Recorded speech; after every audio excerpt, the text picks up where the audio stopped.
పరలోకం అనగానే మాయ రూపంలో ఆలోచిస్తాం. ఎలాగా? అద్దాల మేడ, బంగారపు రోడ్లు, బంగారపు భవనాలు. మహిమ అనగానే పొగమంచు ఎఫెక్టు. అంత మన ఊహలో బతికేస్తుంటాం. వద్దు, పరలోకం భూలోకం లాంటి ప్రపంచమే, కానీ ఇంతకంటే కొన్ని లక్షల కోట్ల రెట్ల అందమైన ప్రపంచం అది. భూమి మీద ఎలాగైతే చెట్లు ఫలిస్తాయో, భూమి మీద ఎలాగైతే మట్టి ఉందో అక్కడ కూడా చెట్లు ఫలిస్తున్నాయి.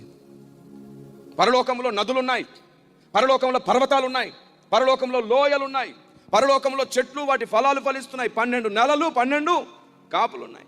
చివరికి పరలోకంలో దేవదూతల ధాన్యమైన మన్నా కూడా పండుతుంది.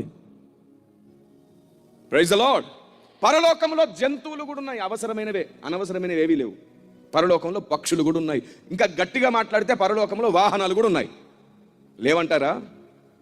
మరి ఏలియా దగ్గరికి వచ్చిన వాహనం ఏమిటి? మరి అగ్ని రథము. Praise the Lord. మరి రెక్కలున్న గొర్రెలకు రథములు ఎందుకు? హెజ్కేలు గ్రంథంలో కూడా రాయబడి ఉంటుంది, పైన కెరూబులకున్న ఆత్మయు చక్రములకున్న ఆత్మయు ఒక్కటే. ఎన్నో వింతలు ఉన్నాయి పరలోకంలో. పరలోకంలో సమస్తము సజీవమై ఉన్నది. ప్రతి చోట దేవుని ఆత్మ ఉన్నది. దేవునికి స్తోత్రం కలుగునుగాక.